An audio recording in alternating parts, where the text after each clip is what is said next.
नमस्कार दोस्तों, स्वागत है आपके अपने YouTube चैनल में। आज मैं आपको कक्षा 9वीं का विषय हिंदी का रिवीजन टेस्ट का पेपर बताऊंगा। यह 80 नंबर का आता है, इसका पूर्णांक 80 नंबर का है। चलिए पहला प्रश्न हम देख लेते हैं। इसमें पहला प्रश्न है, सही विकल्प चुनकर लिखिए। तो पहला प्रश्न है, दो बैलों की कथा किस लड़ाई की ओर संकेत करती है? पहला ऑप्शन है पानीपत की लड़ाई, दूसरा है भारतीय स्वतंत्रता संग्राम की, चौथा है कारगिल का युद्ध और नहीं, तीसरा है कारगिल का युद्ध और चौथा है इनमें से कोई नहीं। अब अगला प्रश्न देख लेते हैं। अगला है हमारा दूसरा, बचिया के ताऊ मुहावरे का अर्थ है। आ नंबर कोल्लू का बैल, दूसरा है अधिक परिश्रमी, तीसरा है मूर्ख व्यक्ति और चौथा है विद्वान व्यक्ति। अब तीसरा प्रश्न है, मंदिर में कितनी पोथी रखी गई थी? पहला है 101, दूसरा है 102 और तीसरा है 103 और चौथा है 104। अब चौथा प्रश्न है, वाक्य के मुख्य अंग होते हैं। तो पहला इसमें दिया है 2, दूसरा दिया है 3, तीसरा दिया है 4, चौथा दिया है 5। पांचवा है हमारा, कालिंदी फूल कदम की डारन में अलंकार है। पहला है यमक, दूसरा है श्लेष और तीसरा है उत्प्रेक्षा, छठा है अनुप्रास। अब इनके आंसर आपको नेक्स्ट वीडियो में मिल जाएंगे। अब अगला प्रश्न देखते हैं हम। अगला प्रश्न दिया है, चुनकर रिक्त स्थानों की पूर्ति कीजिए। चलिए, पहला रिक्त स्थान है हमारा, अर्थ की दृष्टि से वाक्य के डैश प्रकार होते हैं। तो आपको इसमें दो ऑप्शन दिए गए, इनमें से आपको जो सही है वो आपको भरने हैं। और सेकंड दिया है, नवरत्न में डैश समास है। पहला दिया है द्वंद और चौथा दिया है द्वंद। तो इसमें से जो सही है उसको आपको देखकर भरने हैं। अगला हमारा तीसरा दिया है, संगोष्ठी में डैश उपसर्ग होगा, सम या सम। इसमें जो सही है वो आपको भरना है। चौथा दिया है, भारिया का अभिप्रास है, अभिप्रास होता है, डैश अभिप्रास होता है। इसमें आपको दो दिए हैं, अभिप्राय डैश होता है। इसमें दिया है भरना या पार वाहक। इसमें जो सही है वो आपको भरना है। पांचवा दिया है, वाक में घर डैश का प्रतीक है। पहला इसमें ऑप्शन दिया आत्मा व परमात्मा। जो सही है वो आपको इसमें सही भरने हैं। अगला है हमारा प्रश्न तीसरा, सही जोड़ी का मिलान कीजिए। एक तरफ का दिया है, एक तरफ खा दिया है। इसमें जो सही है वो आपको मिलाना है। पहला दिया है हमारा आ नंबर, गधे में गुणों की पराकाष्ठा है। इसके सामने बच पिपच होती है। ये हमारे सामने जो दिए हैं ये गलत दिए हैं, आपको इनको सही रूप में भरना है। बा नंबर दिया हमारा, डांडा थोड़ला की ऊंचाई है। तो इसमें जो सही है वो आपको भरना है। और तीसरा दिया है पखा पखी। इसमें कौन सही होता है वो आपको भरना है। और दा दिया है कच्चे सकोरे। इसमें जो सही है वो आपको भरने। और लास्ट दिया है सूरज का ब्याह। इसमें जो सही है वो आपको भरने हैं। अब अगला देख लेते हैं हम। प्रश्न 4 दिया है, एक वाक्य में उत्तर दीजिए। पहला दिया है, मुनरति मधुर मनोवर देखी ब हेउ विदेह विदेह बी सेखी में कौन सा अलंकार। इसमें आपको अलंकार बताना है कि कौन सा अलंकार होता है। और दूसरा दिया है, कोई दो महाकाव्य तथा महाकाव्यकारों के नाम लिखिए। इसमें दो महाकाव्य या तथा महाकाव्यकारों के नाम लिखने हैं। और तीसरा दिया है, मेजबान कहानी किस लोक भाषा में लिखी गई है। तो इसमें भी आपको किस लोक भाषा में लिखी गई है उसका आंसर देना है।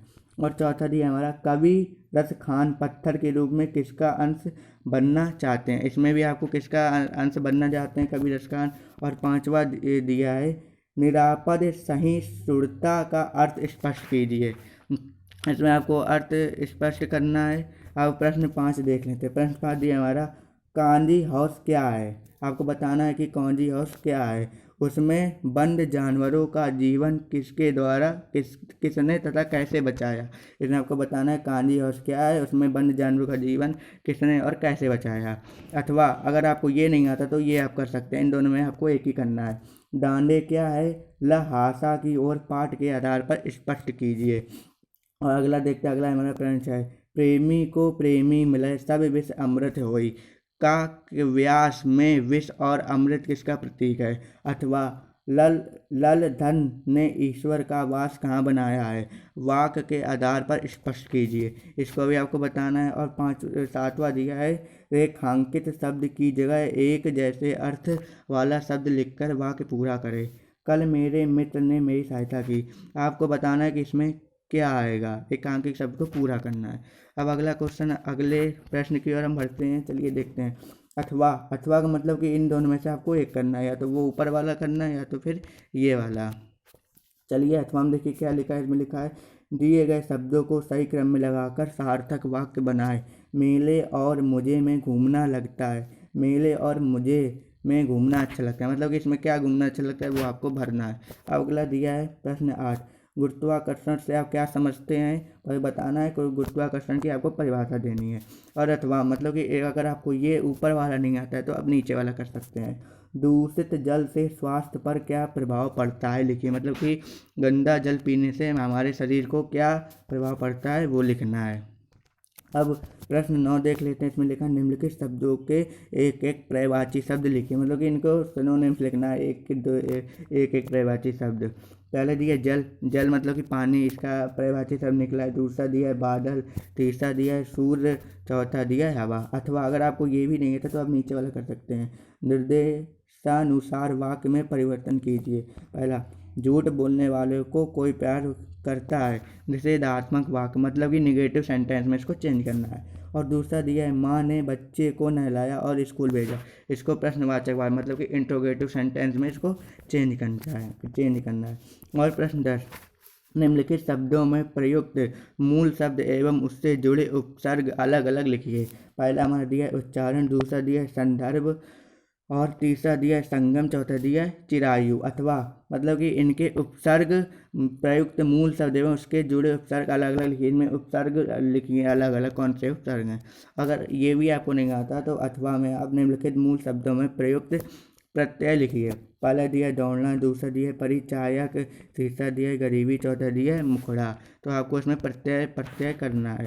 चलिए प्रश्न 11वां देख लेते हैं। 11वां दिया निम्नलिखित के मुहावरे का अर्थ लिखें एवं वाक्य में प्रयोग करिए। पहला दिया है फूला ना समाना, मतलब कि इसका होगा बहुत अधिक खुश होना। नहीं, आप बहुत इसका मतलब मैंने ही बता दिया है तो आप इसको अपने मन से कर सकते हैं। और दूसरा दिया है खून पसीना एक करना, इसको आपने मुहावरे और अपने शब्द में प्रयुक्त करने हैं। अथवा अगर आपको ऊपर वाला नहीं आता तो अथवा में आप शब्द समूह के लिए एक शब्द लिखें, मतलब कि शब्द समूह के लिए एक शब्द लिखने हैं। जैसे पहले दिया निरंतर चलने वाला, इसको आपको एक शब्द निकलना है कि मतलब कि जो निरंतर चलता है उसे क्या कहते हैं। और दूसरा दिया है जो पुरुषों में उत्तम हो उसे क्या कहते हैं, एक शब्द में उत्तर देना है। अगला दिया हमारा प्रश्न 12वां, वह वाक्य चुने जिसका अर्थ दिए गए वाक्य के समान है, मतलब कि वह वाक्य चुनना है जिसका जिसका अर्थ दिए गए वाक्य के समान है। पहले दिया मैंने पहले कभी यह फिल्म नहीं देखी थी, तो इसका का नंबर आज मैंने यह फिल्म पहली बार देखी। कहा है मैंने यह फिल्म कुछ समय पहले देखी। और तीसरा दिया है मैंने यह फिल्म इससे पहले केवल एक बार देखी। और चौथा दिया है यहाँ आने से पहले मैंने यह फिल्म देखी। आपको इसमें जो सही है वो ऑप्शन आपको सही करना है। अगर आपको अथवा में अगर ये आपको नहीं आता है तो ये अथवा में आपको ये लिखना है, दिए गए विकल्पों में से उचित विराम चिन्ह चुनकर लिखे। मुझे बहुत कुछ करना है, क्या तुम मेरी मदद करोगे। तो प्रश्न तीसरा दिया निम्नलिखित शब्दों का उपयोग करते हुए एक कहानी लिखिए। पहला दिया है हमारा काकी, हलवा, व्यंजक, बूढ़ी, कचौरी, मेहमान, गाँव, शादी, मतलब कि निम्नलिखित शब्दों का उपयोग करते हुए एक कहानी लिखिए। इनमें एक कहानी लिख ली है कम से कम शब्द वाली। अब प्रश्न 14 देखते हैं, पानी के महत्व अथवा त्योहारों को महत्व शीर्षक पर अनुच्छेद लिखिए। इसमें आपको अनुच्छेद लिखना है पानी के महत्व और त्योहारों के महत्व पर। और प्रश्न 15 दिया है दो मित्रों के बीच संवाद लिखिए, मतलब कि दो मित्रों के बीच क्या क्या बातचीत होती है उसके विषय में आपको संवाद लिखना है। अब अगला हम अथवा अगर आपको ये ऊपर वाले नहीं आते तो अथवा में आप बुखार से पीड़ित रोगी और डॉक्टर का संवाद लिखिए, ये आप बनाकर भी लिख सकते हैं। और 16 प्रश्न दिया है घर में जो काम आप अक्सर करते हैं उसके बारे में दो वाक्य लिखिए, मतलब कि घर में आप रोज़मर्रा के कार्य करते हैं वो आपको दो वाक्य में लिखने हैं, कोई भी लिख सकता है ये। और प्रश्न 17 हमारा प्रेमचंद जी अथवा राहुल सक्रात्यायन जी का साहित्यिक परिचय निम्नलिखित बिंदुओं के आधार पर लिखिए, मतलब कि इनका जीवन परिचय लिखना है कि ये कब पैदा हुए, उन्होंने अपने साहित्यिक परिचय में कौन कौन सी किताब मतलब कि कौन कौन सी बुक लिखी। अब इसमें पहला दिया है प्रमुख रचनाएं, मतलब कि इनकी रचनाएं लिखनी कि इन्होंने किस किस चीज़ की रचना की। भाषा और शैली, भाषा शैली में आपको लिखना है कि ये कौन सी भाषा यूज करते थे। और तीसरे में लिखा है साहित्य में स्थान, इनका साहित्य में कौन सा स्थान है। अब अगला है प्रश्न 18 हमारा दिया है निम्नलिखित में से किस एक काव्यांश का संदर्भ प्रसंग सहित भावार्थ लिखें। इनका मतलब संदर्भ सहित भावार्थ लिखें, मतलब कि इनके भाव क्या हैं वो लिखने हैं। इसमें दिया है हमारा ऊंचे कुल का जन्मिया जे करनी ऊंच न होई, सुबरन कलश सुरा परा साधु निंदा सोई। इसका आपको संदर्भ प्रसंग सहित भावार्थ लिखना है। और वहाँ अगला दिया है, अगर आपको ऊपर वाला नहीं आता तो अथवा में आप थल थल में बसता है शिवजी, वेद ना कर क्या हिंदू मुसलमान, ज्ञानी है तो स्वयं को जान, वही है साबिर से पहचान। ये आपको करना है अथवा में। और प्रश्न 19वां दिया है हमारा, निम्नलिखित में से किन्हीं एक गद्यांश का संदर्भ प्रसंग सहित व्याख्या कीजिए। जो जुरह काछी के दोनों बैलों के नाम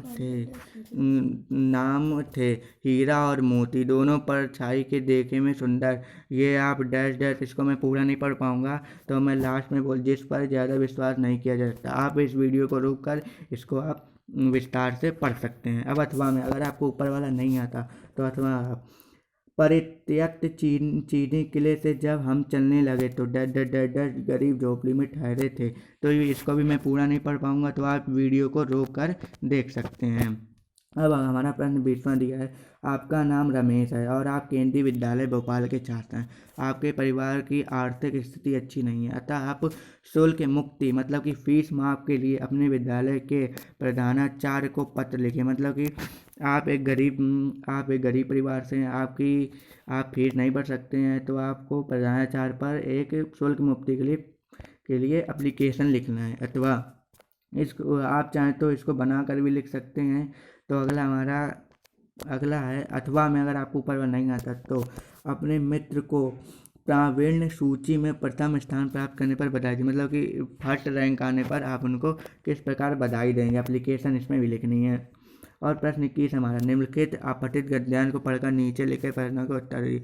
बल्कि आप पठित जो पढ़ा हुआ ना हो उसको आपको नीचे उत्तर देने। मनुष्य का जीवन बहुत संघर्षमय होता है, उसे परग पर कठिनाई का सामना करना पड़ता है, फिर भी ईश्वर द्वारा जो मनुष्य रूपी वरदान इस पृथ्वी पर हुआ है, मानव धरती का